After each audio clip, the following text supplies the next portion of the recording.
নমস্কার বন্ধুরা, আমি মানিক পুনরায় তোমাদের সামনে নিয়ে চলে এসেছি আরও একটি ওয়ার্ল্ড ক্লাসিক। আজকের আমার আলোচ্য বিষয় লিউইস ক্যারলের পরবর্তী লেখা উপন্যাস থ্রু দ্য লুকিং গ্লাস, যা অ্যালিসেস অ্যাডভেঞ্চার্স ইন ওয়ান্ডারল্যান্ড এর সিকুয়াল। উপন্যাসটি প্রকাশিত হয় 1871 সালে, যেখানে পুনরায় আমরা অ্যালিসকে দেখতে পাই আরও একটি কাল্পনিক জগতে। ক্যারল এর লেখা অ্যালিস ইন ওয়ান্ডারল্যান্ড তৎকালীন ভিক্টোরিয়ান সমাজে প্রকাশিত হওয়ার পর চারদিকে সাড়া পড়ে যায়। মানুষরা তখনকার সমসাময়িক শিক্ষামূলক নীতিমূলক উপন্যাসে বিরক্ত হয়ে পড়েছিল, তাই ছোট বড় সবাইকে ভাসতে দেখা যায় এই ফুর্তির জগতে অ্যালিসের মাধ্যমে। তারপর ক্যারলের sequel through the looking glass যখন প্রকাশ হয়, সেই চাহিদা কোনো অংশে কমে যায়নি। আগের উপন্যাসের মতো এই উপন্যাসের পেছনে রয়েছে ব্যক্তিগত লেখকের এক সম্পর্ক। আমরা লিউইস ক্যারলের ডায়েরিতে অসংখ্যবার লক্ষ্য করেছি এক বিশেষ ধরনের খেলার প্রতি তার ঝোঁক, আর সেই খেলাটি হলো দাবা খেলা।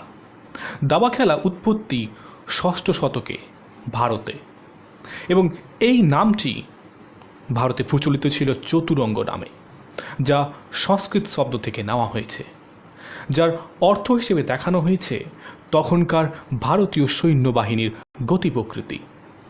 1860 এর দশকে ক্যারল তার পরিচিত লিডল মেয়েদের এই বিশেষ খেলা শিখিয়েছিল। আপনারা নিশ্চয়ই মনে রেখেছেন অ্যালিস লিডল এবং তার অন্য দুজন বোন। এমনকি আমরা এই উপন্যাসে দেখব লিউইস ক্যারল কিভাবে দাবা খেলার স্ট্রাকচার ব্যবহার করেছে কয়েকটি বিশেষ ক্ষেত্রে। আমরা দেখব দাবা খেলার মাধ্যমে কিভাবে অ্যালিস সমাজের নিয়ম কানুনের কাঠিন্যতাকে অতিক্রম করে তার শৈশব থেকে পূর্ণতা পর্যায়ে পৌঁছাচ্ছে। যদিও ঘটনার সাসপেন্স তৈরি করতে গিয়ে লিউইস ক্যারল কিছু ক্ষেত্রে দাবা খেলার নিয়ম ভঙ্গ করেছেন। যেমন আমরা দেখব কিভাবে দ্য হোয়াইট কুইন রেড নাইটের সাথে পালিয়ে যায়, যখন আসল দাবা খেলায় রেড নাইটের কাজ হচ্ছে হোয়াইট কুইনকে বন্দি করা। তবে আমরা উপন্যাসটি ননসেন্সিক্যাল উপন্যাস হিসাবে ধরে এই ত্রুটি মার্জনা করতেই পারে। এবারে আমরা লেখক পরিচিতি নিয়ে আজকে আলোচনা করব না, আমি এর আগেই করে দিয়েছি যখন অ্যালিসেস ইন অ্যাডভেঞ্চার্স ইন ওয়ান্ডারল্যান্ড আমি যে লেকচারটি করেছিলাম তাতে রয়েছে। তাই আমার অনুরোধ আপনারা দেখে নেবেন ওই ভিডিওটি, যাতে লেখকের পরিচিতি সম্পর্কে আপনাদের জানতে সুবিধা হয়। এই উপন্যাসের নাটক বলে ফেলছি হয়তো ভুলে, উপন্যাস হবে। এই উপন্যাসের অনেক চরিত্র রয়েছে, তবে এত চরিত্র হয়তো আলোচনা করতে পারবো না, তবু কিছু চরিত্র আমি বলছি। প্রথমত অ্যালিস সেই একই রকম একজন বাচ্চা মেয়ে। তাকে দেখব কিভাবে সে লুকিং গ্লাসের মধ্য দিয়ে চলে যাচ্ছে একটা অন্য জগতে এবং বিভিন্ন রকম ঘটনার সম্মুখীন হচ্ছে। এরপরে রয়েছে রেড কুইন। আমরা এখানে দুটি রানী পাবো, তাদের মধ্যে ইনি কিন্তু অধিক সুসংযত একজন চরিত্র। সে একদিকে অ্যালিসের মেন্টর, অন্যদিকে আমরা দেখব সে অ্যালিসের শত্রু। এরপরে রয়েছে হোয়াইট কুইন। এই হোয়াইট কুইন হচ্ছে স্পষ্টবাদী, একটু আগোছলো, অপরিচ্ছন্ন এবং খুব বিভ্রান্তে থাকা একজন মহিলা। সে তার ছেলে পন, আসলে পন জানো নিশ্চয়ই যে কোনো দাবা খেলার যে গুটিটা সব থেকে বেশি থাকে, তাকে খুঁজে বেড়াচ্ছে। তার আচার আচরণ খুবই অদ্ভুত প্রকৃতির। এমনকি যে জগতে হোয়াইট কুইন রয়েছে, লুকিং গ্লাস ওয়ার্ল্ড, সেখানে সবাই তার এই গতি প্রকৃতিকে অদ্ভুত বলে মনে করে। এরপরে আছে হোয়াইট কিং। তিনি নামেই রাজা, তাকে আমরা কখনো কোনো পদক্ষেপ নিতে দেখতে পাবো না, সে শুধুমাত্র একজন দর্শকই বলা যেতে পারে। এরপরে চরিত্র ডেইজি। এটি একটি কথা বলতে পারা ফুল, তার মন্তব্যগুলি নিছক, এখানে যোগ ছাড়া আর কিছুই না, আমরা বুঝতে পারবো। এরপরে চরিত্র ফন অ্যালিসের সাথে যাত্রা করতে থাকে এবং একটা বিশেষ বনে, এবং অদ্ভুতভাবে সে তার নাম মনে করতে পারে না। এমনকি তার সাথে অ্যালিস থাকতে সেও কিছু মুহূর্তের জন্য তার নিজের নাম ভুলে যায়। এছাড়া রয়েছে হাইঘা হোয়াইট কিংয়ের একজন ম্যাসেঞ্জার, আমরা এই চরিত্রটিকে অ্যালিস ইন ওয়ান্ডারল্যান্ড উপন্যাসেও দেখেছি, যেখানে সেই মার্চ হিয়ার নামে পরিচিত ছিল। তাকে আমরা এই উপন্যাসে দেখব সিংহ ও ইউনিকর্নের মধ্যে লড়াই দেখতে এবং জল খাবার প্রদান করতে হোয়াইট কিংকে। এছাড়া রয়েছে হ্যাটটা। এই চরিত্রটিকেও আমরা অ্যালিস ইন ওয়ান্ডারল্যান্ডে দেখেছি। এ আসলে ম্যাড হ্যাটার নামে পরিচিত ছিল, আর এখানে সে রাজার রিফ্রেশমেন্ট প্রস্তুত ও সরবরাহর কাজে নিযুক্ত আছে।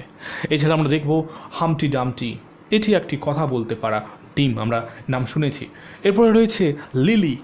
এটি একটি পন, মানে ওই খেলার সব থেকে বেশি সংখ্যা বিশিষ্ট এবং সব থেকে লোয়ার র্যাঙ্কে থাকা যে গুটিগুলো। এবং হোয়াইট কুইনের ইনি মেয়ে, ডটার। আমরা উপন্যাসে দেখব দাবা খেলায় অ্যালিসকে তার জায়গায় খেলতে, অর্থাৎ তার বয়স ছোট হওয়ায় তার জায়গায় অ্যালিসকে আমরা খেলতে দেখব। এছাড়া এবারে আমরা অনেক চরিত্র রয়েছে, তো সেগুলো ডিসকাশন আমরা গল্পের মধ্যেই পাবো। চলো তাহলে আমরা এবারে সামারিতে চলে যাই এই গল্পের। আসলে এই যে উপন্যাসে ঠিক অ্যালিসেস অ্যাডভেঞ্চার ইন ওয়ান্ডারল্যান্ডের মতো 12টি চ্যাপ্টার রয়েছে, এবং সেই 12টি চ্যাপ্টারের মধ্যে কিন্তু আমরা দেখব। কিন্তু আজকের আলোচনা, আমি এই আলোচনাটা একটা দীর্ঘায়িত আলোচনা, অর্থাৎ এখানে আমি পুঙ্খানুপুঙ্খ যথেষ্ট যতটা দেওয়া যায়, অর্থাৎ যতটা আমি পারবো আমি সব থেকে বেশি করে বলার চেষ্টা করব, গল্পটা যাতে পুঙ্খানুপুঙ্খ আপনাদের কাছে গৃহীত হয়। কারণ এটি আমার আরেকটা উদ্দেশ্য রয়েছে, যেহেতু আমি আমাদের কলেজে এটি পড়াই, তাই আমাদের ছাত্রদের উপকারের জন্য কথা ভেবে আমি এটিকে একটু দীর্ঘ আকারে যাব, ব্রিফলি সামারিটা করব না। তো চলুন চ্যাপ্টার 1-এ যাওয়া যাক। চ্যাপ্টার 1-এর নাম লুকিং গ্লাস হাউস। আমরা এখানেও দেখতে পাবো অ্যালিসেস অ্যাডভেঞ্চার্স ইন ওয়ান্ডারল্যান্ডের মতো অ্যালিসকে অর্ধ ঘুমাচ্ছন্ন অবস্থায় এবং নিজের সাথে একা একা কথা বলতে। সে ঘুমের মধ্যে দেখে তার দলা বাঁকানো সুতোর বল পাক খুলে গেছে। অ্যালিস কিটিকে দোষী সাব্যস্ত করে, যাকে তার মা ডিনহা সেই সময় খোলা ছেড়ে দিয়ে স্নোড্রপকে স্নান করাচ্ছে। কিটি একটি কালো বিড়াল, অন্যদিকে স্নোড্রপ সাদা রঙের বিড়াল। যখন অ্যালিস কিটিকে অভিযোগগুলি করতে থাকে, কিটিও ক্ষোভের সাথে তার উত্তর দিতে থাকে। এরপর অ্যালিসের মনোযোগ কিটি থেকে বিচ্ছিন্ন হয়ে যায় ঘরের মধ্যে প্রচণ্ড আবহাওয়ার জন্য, আর সেই মন্তব্য করতে থাকে কিভাবে কিছু ছেলেরা অগ্নুৎসব মানে বনফায়ার উদযাপনের জন্য কাঠ সংগ্রহ করছে। তারপর অ্যালিস গভীর চিন্তায় ধ্যান করতে থাকে কিভাবে শীতকালে গাছেরা বরফের চাদর মুড়ি দিয়ে ঘুমিয়ে যায়, আর বসন্ত এবং শীতকালে তারা চিরহরিত হয়ে ওঠে এবং আনন্দে আত্মহারা হয়ে যেতে থাকে। এরপর ন্যারেটর অর্থাৎ লিউইস ক্যারল আমাদের জানায় কিভাবে প্রত্যেক রোমাঞ্চকর কাল্পনিক ঘটনার পূর্বে অ্যালিস বলে ওঠে, লেটস প্রিটেন্ড। তারপর অ্যালিসকে দেখা যায় কিটিকে দাবা খেলার রেড কুইনের মতো ভঙ্গি করার চেষ্টা করতে দেখতে। তার মনোযোগ নিক্ষোভ হয় একটি আয়নায় বা লুকিং গ্লাসে। সে ভাবতে থাকে এই আয়নার ভেতরে হয়তো একটি নতুন জগৎ আছে, ঠিক তার নিজের বাড়ির মতো, আর যেটির কিছু কিছু জিনিস হয়তো উল্টানো অবস্থায়, যেরকম আমরা আয়নায় দেখি। অ্যালিস গভীরভাবে ইচ্ছা প্রকাশ করে যদি আয়নার কাঁচটা গলে অদৃশ্য হয়ে যায় তাহলে সে ওই জগতে যেতে পারবে। আর ঠিক তখনই আয়নার কাঁচটি অস্পষ্ট হয়ে যায়। অ্যালিস আয়নার ভেতরে তার মাথা ঢোকাতে সক্ষম হয় আর দেখে একটি নতুন জগৎ যা তার নিজের জগতের প্রতিরূপ। অ্যালিস অদ্ভুতভাবে আয়নার ভেতরে চলে যায়। অ্যালিস নিজের ঘরের মতো সেখানেও একটি ফায়ারপ্লেস দেখতে পায়। তারপর একটি ঘড়ি দেখে দেওয়ালে, যা একজন বৃদ্ধ মানুষের মুখের ন্যায়, আর সেটি অ্যালিসের মনে হয় যেন তাকে দেখে মিষ্টি হাসি দিচ্ছে। অ্যালিস লক্ষ্য করে ঘরটি তার নিজের বাড়ির মতো পরিপাটি নয়। ঘরের মেঝেতে দাবা খেলার সরঞ্জাম পড়ে রয়েছে। যখন অ্যালিস তাদের তোলার জন্য কাছে যায়, সে অবাক হয়ে দেখে তারা একে অপরের সাথে কথা বলছে। অ্যালিস তাদের কথোপকথন শুনে বুঝতে পারে হোয়াইট কুইন তার মেয়ে লিলিকে খুঁজে পাচ্ছে না। তাই অ্যালিস স্থির করে তাদেরকে সে একত্রিত করে দেবে। অ্যালিস হোয়াইট কুইনকে তুলে টেবিলের উপর রাখে। হোয়াইট কুইন অবাক হয়ে ভাবতে থাকে কিভাবে সে তার আগের অবস্থায় পুনরায় ফিরে এলো। সে ভাবেই হয়তো ভলক্যানো বা আগ্নেয়গিরি তাকে এখানে নিয়ে এসছে, যেহেতু তার পাশেই একটা আগুন জ্বলছিল। অ্যালিস বুঝতে পারে সে তাদের দেখতে ও শুনতে পেলেও তারা অ্যালিসকে দেখতে ও শুনতে কোনোটাই পাচ্ছে না। অ্যালিস একই রকমভাবে রাজাকে তুলে দেয় টেবিলের উপর। রাজা ধুলোয় পড়ে যাওয়ায় অ্যালিস তার গা থেকে ধুলো ছেড়ে দেয়। আর এই সমস্ত অদ্ভুত ঘটনাকে দেখে রাজা প্রচণ্ডভাবে ভয় পেয়ে যায়। তারপর অ্যালিস একটি বই দেখতে পায় ঘরের মধ্যে। সে পড়ার চেষ্টা করে, কিন্তু প্রথমে সে পড়তেই পারে না। সে ভাবে অন্য ধরনের ভাষায় হয়তো লেখা বইটি। তারপর অ্যালিস বুঝতে পারে যেহেতু সে লুকিং গ্লাসের জগতে রয়েছে, এখানে সব কিছু উল্টানো অবস্থায়। তাই সে বইটি আয়নার সামনে ধরে। আর অ্যালিস বুঝতে পারে এটি একটি কবিতার বই যার নাম জেভারভস্কি। তবুও অ্যালিস কবিতার মধ্যে থাকা ভাষাগুলির অর্থ বুঝতে পারে না। অ্যালিস তারপর স্থির করে এইভাবে এক জায়গায় দাঁড়িয়ে থেকে সময় নষ্ট করে কোনো লাভ নেই। তাই সে সিঁড়ি দিয়ে দরজা অতিক্রম করে বাগানে পৌঁছাবে, বাগানের সৌন্দর্য উপভোগ করার জন্য বেরিয়ে পড়ে। এইভাবে চ্যাপ্টার 1-এর সমাপ্তি ঘটে। তবে এখানে আপনাদেরকে বুঝতে হবে লিউইস ক্যারল এক অপূর্ব লিটারারি টেকনিক ইউজ করেছে এই চ্যাপ্টারে, এবং শুধু এই চ্যাপ্টারে নয়, সমগ্র চ্যাপ্টারগুলিতে এই উপন্যাসের মধ্যে। আর সেই পার্টিকুলার টার্মটির নাম হলো ইনভার্সন। এবং আমরা এই ইনভার্সন মানে অর্থাৎ উল্টানোভাবে লেখা, যা বাস্তব জীবনেও লক্ষ্য করতে পেরেছি লিউইস ক্যারলের জীবনীতে। লিউইস ক্যারল অনেক এমন কবিতা তার জীবনকালে লিখে গেছেন যার মধ্যে অক্ষরগুলি ও শব্দগুলি পেছন থেকে সামনের দিকে লেখা। খানিকটা আমরা অ্যাম্বুলেন্সের সামনে যে লেখাটা দেখতে পাই ঠিক একই রকম, যা আয়নার সামনে পড়তে হয়। একে বলা হয় মিরর রাইটিং। শুধু তাই নয়, লিউইস ক্যারল এমন অনেক চিত্র তার জীবনে এঁকে গেছেন যা আয়নার সামনে ধরলে এক নতুন অর্থপূর্ণ চিত্র হয়ে ওঠে। ওকে, এবারে আমরা দ্বিতীয় চ্যাপ্টারে চলি। দ্বিতীয় চ্যাপ্টারের নাম the garden of live flowers. Alice যখন বাগানে যাওয়ার জন্য যায়, সে যে পথেই যায় গিয়ে পৌঁছায় সেই একই জায়গায়, অর্থাৎ ঘরের মধ্যেই ফিরে আসে। অবশেষে সে এসে পৌঁছায় এক টুকরো ফুলের জমির মধ্যে, যার মাঝখানে একটা গাছ রয়েছে। অ্যালিস অদ্ভুত হয়ে যায় একেবারে এই দৃশ্য দেখে যে ফুলগুলি কথা বলতে পারে, কিন্তু ফুলগুলি খুব অভদ্র ও রূঢ় প্রকৃতির। তারা অ্যালিসকে বোকা ও অদ্ভুত দেখতে এইরকম সমালোচকমূলক মন্তব্য করতে থাকে। ফুলগুলি অ্যালিসকে অদ্ভুত বলতে থাকে, তবুও তাদের দৃঢ় বিশ্বাস অ্যালিস ও এক প্রকার ফুল, ঠিক তাদেরই মতো। তারপর ফুলগুলি আলোচনা করে অ্যালিসের মতো একই রকম দেখতে এই বাগানের মধ্যে একটা ফুল রয়েছে। অ্যালিস যখন পেছনে ঘোরে লক্ষ্য করে দেখে রেড কুইনকে। রেড কুইন তখন অনেক লম্বা হয়ে গেছে, এমনকি তার থেকেও বড়। অ্যালিস কুইনের সাথে সাক্ষাৎ করার ইচ্ছা প্রকাশ করে, এমনকি সেই একই রকমভাবে যাওয়ার চেষ্টা করে।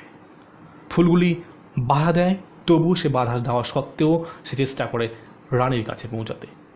কিন্তু অ্যালিস যখন রেড কুইনের কাছে যাওয়ার চেষ্টা করতে থাকে, সে পুনরায় সেই রাস্তা ভুল করে চলে আসে সেই আগের জায়গায়, আগের ঘরের কাছে। এরপর অ্যালিস যে পথে যেতে চায় তার বিপরীত পথের দিকে হাঁটতে থাকে এবং বুঝতে পারে সে সঠিক রাস্তায় রানীর দিকে যাচ্ছে। অর্থাৎ অ্যালিস বুঝতে পারে যে এটি হচ্ছে একটা রিভার্সড ওয়ার্ল্ড, যেহেতু আয়নার মধ্যে অর্থাৎ লুকিং গ্লাসের মধ্যে দেখছে, তাই তার ধারণা সঠিক হয়ে যায়। রানীর কাছে অ্যালিস পৌঁছানোর পর রেড কুইন স্পষ্টভাবে অ্যালিসকে জানিয়ে দেয় তাকে ইয়োর ম্যাজেস্টি বলে নতজানু হয়ে সৌহার্দ্য প্রকাশ করতে হবে আগে, তা না হলে সে কথা বলবে না। অ্যালিস তাই করে। সে রানীকে বলে দূরে পাহাড়ে যাওয়ার জন্যে।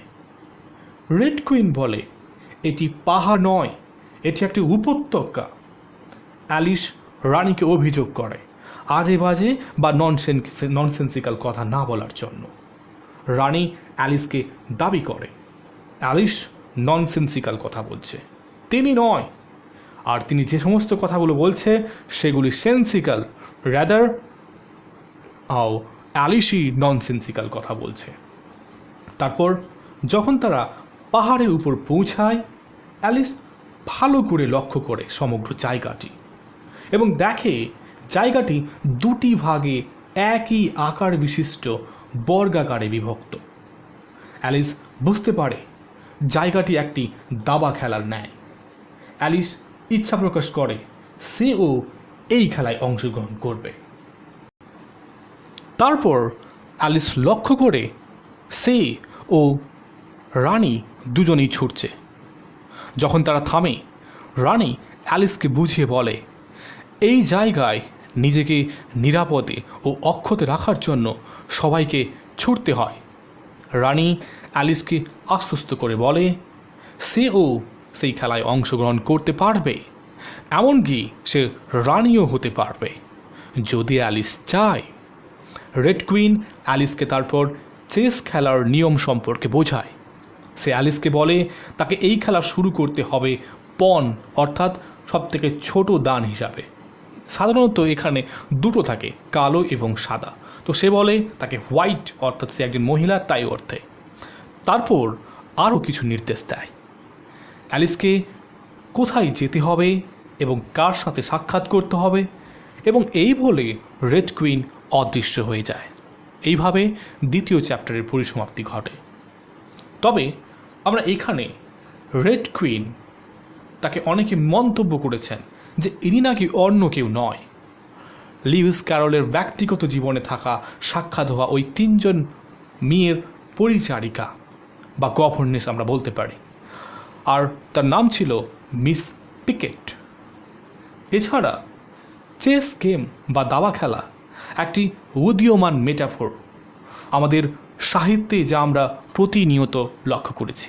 বিশেষ করে জর্জ এলিয়টের লেখাতে, উইলিয়াম জেমসের লেখাতে, এইচ.জি. ওয়েলস প্রমুখের রচনায় লক্ষ্য করেছি, যেখানে গড এবং ডেভিলরা একে অপরের সাথে চেস খেলছে। গডরা নিয়ম বানায় খেলতে খেলতে, আর অন্যদিকে ডেভিলরা এই নিয়মের মধ্যে বিচ্যুতি ঘটায় তাদের স্বার্থসিদ্ধি লাভের জন্য। এরপর চ্যাপ্টার 3, চ্যাপ্টারটির নাম লুকিং গ্লাস ইনসেক্টস। অ্যালিস তারপর সমগ্র জায়গাটা নিরীক্ষণ করে এবং দেখে কিছু হাতিকে তারা দীর্ঘ দীর্ঘ ফুলের মতো মৌমাছিদের দেখাশোনা করছে। সে চারদিকে তাকিয়ে লক্ষ্য করে এবং দেখে সেখানে কোথাও বড় নদী বা সমুদ্র কিছুই নেই। এমনকি সে যে পাহাড়ের উপর দাঁড়িয়ে আছে সেটাই একমাত্র পাহাড়। অ্যালিস তৃতীয় ধাপে যাওয়ার জন্য চেষ্টা করে। একটি ছোট নদীর উপর সে পা ডুবাবে, ঠিক তখনই তার পা গিয়ে থামে একটি রেলগাড়ির মতো কামরায়। আর তখনই তার সামনে এক প্রহরীর মতো এক ব্যক্তি আবির্ভাব হয় আর অ্যালিসের কাছ থেকে টিকিট চাইতে থাকে। অ্যালিস প্রহরীকে টিকিট নেই জানায়। ও তাকে বোঝানোর চেষ্টা করে, কিন্তু কামরায় থাকা অন্যান্য যাত্রীরা তাকে শাস্তি দেয় তাদের সময়, নিঃশ্বাস এবং টাকা ধ্বংসের জন্য। এই যাত্রীরা কোনো মানুষ নয়, এরা বিভিন্ন প্রকারের পশু পতঙ্গ। কেবলমাত্র একজন যাত্রী ছিল যে তাকে কিছু বলতে চাইছিল, কিন্তু সে এত বেঁটে ছিল যে সে কিছু বললে অ্যালিসের কানে ফিসফিসের মতো শব্দ হয়ে যায়। তারপর যখন রেলটি পরের ছোট নদীর কাছে পৌঁছায়, অ্যালিস দেখে সে একটি দীর্ঘ গাছের নিচে বসে আছে। একটি বিশালাকৃতি মশা, ডাঁশ মশা তার সাথে রয়েছে। আর এই ডাঁশ মশাটি রেলগাড়ির মধ্যে তার কানে ফিস ফিস করে কথা বলছিল। অ্যালিস তাকে বলে এইরকম মশা সে কোনোদিন দেখেনি, আর তার নাম ও কোথায় থাকে জিজ্ঞাসা করে। আর তার প্রত্যুত্তরে ডাঁশটি তাদের জগতে একই রকম অনেক মশা রয়েছে তাদের সম্পর্কে বলতে থাকে, যেমন the rocking horse fly, the Snapdragon fly, bread and butter fly ইত্যাদি। তারপর দুজনের মধ্যে নাম নিয়ে আলোচনায় ডাঁশটি কথায় কথায় অকারণেই দুঃখিত হয়ে পড়ে এবং পালায়। তারপর অ্যালিস কোনোরকমভাবে উঠে তার রাস্তায় হাঁটতে শুরু করে দেয়। আর অ্যালিস পৌঁছায় একটি বনের মধ্যে, যে বনের মধ্যে কারোর নাকি কোনো নামই নেই। শুধু তাই নয়, পারিপার্শ্বিক জিনিসগুলোর নামের পাশাপাশি অ্যালিস তার নিজের নামও মনে করতে পারছে না। তার সাথে একটি হরিণ শাবকের দেখা হয়। সে নিজেইও একই সমস্যায় ভুগছে। যাই হোক, তারা একসাথে হাঁটতে থাকে পরবর্তী বনে যাওয়ার জন্য। তারপর যখন নতুন বনে পৌঁছায়, ফন বা সেই হরিণ শাবকটি বুঝতে পারে অ্যালিস একজন মানুষ, আর তার মনে পড়ে যায় হরিণ শাবক মানুষকে দেখে ভয় পায়, আর তৎক্ষণাৎ হরিণ শাবকটি ছুটে পালায়। অ্যালিস তো কিছু বুঝতে পারে না, এবং না বুঝতে পেরে খুবই হতবাক হয়ে যায় এই রকম আচরণের জন্য। এবারে এই চ্যাপ্টারে বা এই আমরা যে অধ্যায়টি করলাম, এখানে দেখি অ্যালিস দ্বিতীয় ধাপে খেলা শুরু করে। আর সে যখন তৃতীয় ধাপে যেতে চায়, আমরা দেখি সে রেলের সাহায্যে চতুর্থ ধাপে এসে পৌঁছায়। আসলে এটি কোনো মায়াবী ঘটনা নয়।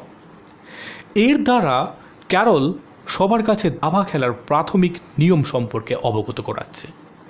কারণ আমরা জানি পনদের প্রথম ধাপে, অর্থাৎ তারা যখন প্রথম খেলে সেই ধাপে তাদেরকে 2 ঘর করে এগিয়ে খেলতে হয়। আর তার নিয়ম অনুসারে অ্যালিস তৃতীয় ধাপে না নেমে সরাসরি চতুর্থ ধাপে এসে পৌঁছায়। এছাড়া আমরা এই চ্যাপ্টারে একটি বন পাই যেখানে অ্যালিস কোনো কিছুর নাম খুঁজে পায় না, এমনকি নিজের নামও পর্যন্ত ভুলে যায়। আসলে এখানে ক্যারল সূচিত করেছে দাবা খেলায় নাম কোনো কাজের নয়, কোনো আবেগ কোনো কাজের নয়। এখানে সব কিছু যুক্তি বা লজিক দিয়ে খেলতে হয়। এরপর চ্যাপ্টার 4, যার নাম টুইডলডাম অ্যান্ড টুইডলডি। এরপর আমরা দেখি অ্যালিসের সাথে দেখা হয় দুটি যমজের। তারা বললাম দুজনকে একই রকম দেখতে, তাদের দুজনকেই। অ্যালিস তাদের জামার কলারে নাম দেখে বুঝতে পারে একজন হচ্ছে টুইডলডাম এবং আরেকজন হচ্ছে টুইডলডি। অ্যালিসের মনে পড়ে যায় সে তার বাল্যকালের পাঠ্য বইতে নার্সারি লাইনে এদের নাম পড়েছে। তারা অ্যালিসকে বকাবকি করতে থাকে তারপর তাদের সাথে কথা বলছে না বলে। কিন্তু অ্যালিস ওই কবিতায় মগ্ন। সে ভাবতে থাকে কিভাবে কবিতার মধ্যে টুইডলডাম টুইডলডির সাথে লড়াই করছে। অ্যালিস সিদ্ধান্ত নেয় তার যাত্রাপথের সঠিক পথটা এদের কাছ থেকে জানবে, কিন্তু তার অ্যালিসকে উপদেশ দিতে শুরু করে কিভাবে সঠিকভাবে কথোপকথন শুরু করতে হয়, যা অ্যালিস এখনও শেখেনি। অ্যালিস তাদের কাছ থেকে বিদায় নেওয়ার জন্য যখন হাত মেলায়, তারা অ্যালিসের হাত ধরে নাচতে শুরু করে দেয়। তারপর যখন তারা থামে, তারা অ্যালিসের হাত ধরে নাচার পরে অ্যালিসকে একটা কবিতা বলতে থাকে। কবিতাটির নাম the walrus and the carpenter. এই কবিতায় ওয়ালরাস এবং কার্পেন্টারের সম্পর্কে বলা হয়েছে, যারা একদিন সমুদ্র সৈকতে হাঁটছিল। তারা তাদের সাথে ঝিনুক বা ওয়েস্টার্সদের সেই সৈকত থেকে নেমন্তন্ন করছিল, কিন্তু সবাই রাজি হয় না। কিছু তরুণ ঝিনুক রাজি হয়ে যায় তাদের সাথে হাঁটবে, এবং যার পরিণতি হিসেবে আমরা দেখি ওয়াল্টার্স এবং কার্পেন্টার তাদের সবাইকে খেয়ে ফেলে। তো কবিতা শোনার পর অ্যালিস তাদের মধ্যে ওয়ালরাসকে ভালো হিসাবে দাবি করে, কারণ ঝিনুকগুলি খাওয়ার পর সে তার ভুলগুলি বুঝতে পেরেছিল। শুধু তাই নয়, তার পাশাপাশি সে দুঃখও প্রকাশ করেছিল। কিন্তু টুইডলডাম ও টুইডলডি তর্ক করে বলে, এ কেমন দুঃখ, কারণ ওয়ালরাস কার্পেন্টারের থেকে অধিক ঝিনুক খেয়েছিল। যখন অ্যালিস এই ব্যাপার নিয়ে ভাবতে থাকে, তারা বলে, কার্পেন্টার যতটা খেতে পারত তাই কি খেয়েছিল। এরপর অ্যালিস সেখান থেকে পালিয়ে আসে, কারণ সে বিভ্রান্তিতে পড়ে যায়। কার পক্ষ নেবে, ওয়ালরাসের না কার্পেন্টারের? তারপর অ্যালিস প্রচণ্ড গর্জনমূলক আওয়াজ শুনতে পায়। সে ভয় পেয়ে যায়। এটি যদি কোনো হিংস্র জন্তু, সিংহ বা বাঘের গর্জন হয়। তারপর টুইডলডাম ও টুইডলডি তাকে নিয়ে যায় এবং দেখায় এটা অন্য কিছু নয়, রেড কিং এর নাক ডাকার শব্দ। অ্যালিস দেখতে পায় রাজা একটা বিশাল আকৃতি লাল রঙের টুপি পরে আছে। সে আরও চিন্তা করে, এইভাবে রাজা মাটিতে শুয়ে থাকলে তার প্রচণ্ড ঠান্ডা লেগে যাবে। ঠিক তক্ষুনি টুইডলডাম টুইডলডি অ্যালিসকে বলে, অ্যালিস যা কিছু ভাবছে ওগুলো রাজা তার স্বপ্নে দেখছে। অ্যালিসকে বলে অ্যালিস যা কিছু ভাবছে সেগুলি ভুলে যেতে, এবং তারা অ্যালিসকে আরও বলে, রেড কিং যখন তার স্বপ্ন ভেঙে উঠে পড়বে, অ্যালিস কিন্তু আর এখানে থাকতে পারবে না, অ্যালিসও তার স্বপ্নের মতো উড়ে চলে যাবে। অ্যালিস খুব দুঃখিত হয় এই কথা শুনে। সে বিশ্বাস করে না তাদের এই কথা, তবুও ভয়ে কাঁদার চেষ্টা করে, কিন্তু অ্যালিস কাঁদতে পারে না। তারপর অ্যালিস বুঝতে পারে সে খেলার মধ্যে ইমোশন ঢুকিয়ে আনছে। তাকে যুক্তি সহকারে অর্থাৎ লজিক্যালি খেলতে হবে, কারণ টুইডলডাম ও টুইডলডি যা বলছে তা আসলে ননসেন্সিক্যাল। তারপর দুজন ভাই একটা র্যাটল দেখতে পায়, আর ওটাকে নিয়ে নেয় দুজনের মধ্যে কে এটাকে নিজের অধিকার রাখবে, এবং তাই নিয়ে লড়াই বেঁধে যায়। ঠিক তখনই অ্যালিসের মনে পড়ে যায় বাচ্চাকালের কবিতাটি, এবং সে তার কবিতার যে ঘটনাগুলি একইভাবে ঘটতে দেখে খুবই আশ্বস্ত হয়ে যায়। তারপর অ্যালিস তাদের থামানোর চেষ্টা করে এবং বলে তাদের পরের জন্য লড়াই কিছুটা বাঁচিয়ে রাখতে। তার কথা মতো তাদের লড়াইও কমিয়ে দেয় তারা। আর তখনই তাদের মাথার উপর দিয়ে এক দীর্ঘাকায় কাক চলে যেতে থাকে, এবং তারা ভয় পেয়ে সেখান থেকে ছুটে পালায়। এইভাবে চ্যাপ্টার 3 এর সমাপ্তি ঘটে। কিন্তু আমরা জানি লিউইস ক্যারল এখানে আমরা তার কিছু ক্ষমতাবান, তার কিছু কৃতিত্ব এখানে প্রকাশ করিয়ে দিয়েছেন এই চ্যাপ্টারেও। তিনি ছিলেন একজন প্রখ্যাত গাণিতিক, এবং গাণিতিকবিদ হিসাবে তার বিচ্ছুরণ এই উপন্যাসের পদে পদে লক্ষ্য করেছি। এখানে টুইডলডাম এবং টুইডলডি এর মধ্যে তাদের একে অপরের যে একই রকমের হওয়া ঘটনার মধ্যে আমরা দেখেছি গণিতের ভাষায় একটি টার্ম, যে টার্মটি হলো এনান্টিমর্ফ। এই এনান্টিমর্ফ যার অর্থ মিরর ইমেজ অফ সামথিং, যাকে বলা হয় প্রতিচ্ছায়া। তো তার গণিতের যে দক্ষতাটাকে তিনি এখানে কিন্তু ফুটিয়েছেন টুইডলডাম এবং টুইডলডির মধ্যে। এছাড়া অ্যালিসের ভাবনা এবং রেড কিংয়ের স্বপ্ন এখানে একটা ফিলোসফি তুলে ধরেছে। এখানে অ্যালিস অন্য কেউ নয়, সমগ্র মনুষ্য জগৎ। আর অ্যালিসের যা ভাবনা তা সমগ্র মানব সমাজের গতি প্রকৃতি। আর রেড কিংয়ের মতো গড আমাদের ভাবনা শক্তির ধারক ও বাহক। আমাদের জীবনের গণ্ডি অর্থাৎ মৃত্যু গডের হাতে। গড যখন খুশি আমাদের নিঃশেষ করে দিতে পারে, ঠিক যেমনটা করে রেড কিংয়ের যখন স্বপ্ন ভাঙবে অ্যালিস শেষ হয়ে যাবে। আর এই মুহূর্তে আমরা দাঁড়িয়ে একটা মৃত্যু যাত্রা দেখছি, যেটা হচ্ছে কোভিড-19 ফলাফল আমরা দেখতে পারি, অর্থাৎ করোনা ভাইরাস অ্যাটাক করছে। আমরা ধরতে পারি একটা গডের একটা কি বলবো, তার একটা ভার্ডিক্ট। ওকে, এবার আমরা চ্যাপ্টার 5-এ যাব। চ্যাপ্টার 5-এর নাম উল অ্যান্ড ওয়াটার। এখানে আমরা অ্যালিসকে দেখতে পাই একটি কম্বল হাতে নিয়ে, যেটি হোয়াইট কুইন ও রেড কিংয়ের মতো একই অবস্থা। অ্যালিস বুঝতে পারে রানীর সাথে সে কথা বলতে বলতে ইনিও নাকি রাজার মতো তাকে বিভ্রান্তিতে ফেলেছে, যেমন করে রাজা যখন শুয়েছিল, অর্থাৎ ঘুমানোর অবস্থায় যে স্বপ্ন দেখছিল, সেও নাকি সেই একই কথা ভাবছে। ঠিক একই জিনিস চলতে থাকে এখানেও। যখন অ্যালিস রানীকে কর্দমা অবস্থায় দেখে এবং রানীকে এই ব্যাপারে জানায়, রানী তাকে নিজের কাজে লাগানোর জন্য তাকে রেখে দিতে ইচ্ছা প্রকাশ করে। রানী এবং অ্যালিস একে অপরের সাথে তারপর অনেক আলোচনা করতে থাকে, বিশেষ করে কাজ করার মজুরি নিয়ে তারা তর্কাতর্কি করতে থাকে, যেখানে রানী বলে কাজের পরের দিন মজুরি দেওয়া শ্রেয়। অন্যদিকে অ্যালিস বলে না, যবে কাজ তবেই দিতে হবে তার মূল্য। তারপর তারা জীবনযাপন নিয়ে তর্ক করে। রানী বলে এই উল্টোভাবে জীবনযাপনটাই সব থেকে ভালো, কারণ একজনকে সামনে ও পিছনে সব কিছুর দিকে নজর রাখতে হয়।